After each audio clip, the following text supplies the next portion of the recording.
Banna NRM ku byalo eby'enjawulo mu kibuga Masaka bakedde kweyiwa mu bifo eby'enjawulo okulonda bassentebe ba NRM mu bitundu byabwe. Ku kyalo Kasijjagirwa banna NRM beeyiye mu kisaawe okulonda omuntu waabwe gwe baagala, wabula wasoose kubaawo okukubaganya ebirowoozo ku beesimbyewo abasatu okuli Wilson Byalugaba, Hassan Kalibbala okulekera abaddeko Edward Walugembe abavuganya ababiri kye bagaanye. Essaawa eno we ŋŋamba nti nvudde mu kintu kino ng'ate oli Hassan yazze oli yazze olwa Hassan ajja kuŋŋa nti mukwano gwange n'enzija ate munnange n'ova mu ntebe nonde kisiikirize. Ekigambo ky'okukkaanya sibadde mumativu nakyo. Ali agadde nnyo obumu kubanzize enzimba on bano benvuganye nabo be babadde ku lukiiko lwange olukadde ate nga tukolera wamu n'olwekyo nze njagala nnyo okugatta.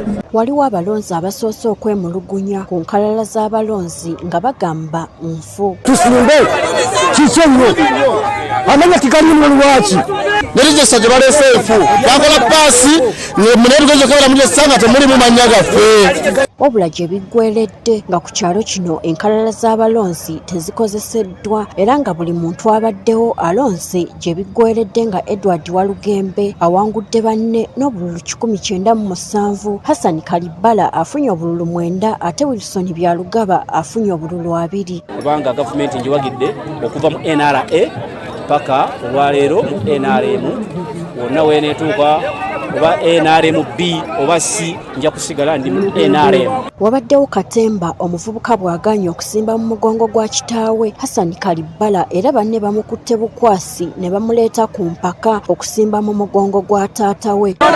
Kalibbala atubuulidde nti mutabani we tasobola kugaana kumulonda ng'abadde alinda akaseera k'okulonda ajja musimbe mu mugongo. Bonna tewali muntu abennamu bwesigu kubanga akalukale kanatuuse bakukola ki kubalibwa babadde wabbali nga balinda kye kigenda mu maaso. Abatuuze batubuulidde lwaki basazeewo okulonda Walugembe. Tusazeewo okukomyawo omulangira Walugembe bamukulembeze mulungi ate eyeebuzibwako ate abuulirira. Chairman ono ye muntu goyinza okukubira essimu ekiro ofunye obuzibu n'asitukiramu ate n'atagamba nti oba mpa amafuta oba kola kino ate kitali ku bantu baki abalala. Ku kyalo Kiteredde mu division ya Kimanya Kabonera Vincent Jjuuko awangudde Frank Muyunga n'obululu 25. Kandidenti waffe asoosa mwami Jjuuko Vincent afunye obululu 25 nga kandidenti waffe owookubiri mwami Muyunga Frank afunye obululu 5.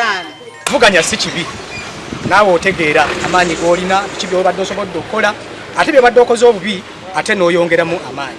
Tundu ebitalonze abantu batuula bonga ng'ekyalo ne basalawo ne bagamba aguni n'egundi bakulembeze baffe badde batambula bulungi abapya nabo ne bayingira n'abakaddamu ne badde bagamba nti ekibiina kitambule kigende mu maaso. Kyobola mu bitundu ebimu wabaddeyo okukola ki kulonda waliwo okukkaanya ng'ekyalo community barazers we zaatuula abantu basawo ne bagamba nti agundi ate kati atukira ne baba nga balonze obukulembeze bwabwe bulungi era badde bukonfaminzi. Okutwaliza awamu okulonda kutambudde bulungi mu bitundu ebisinga newankubadde mu kibuga Masaka okulonda kubadde kwa kimpowooze ddala. Gertrude Mutyaba agafeeyo ku Spark TV.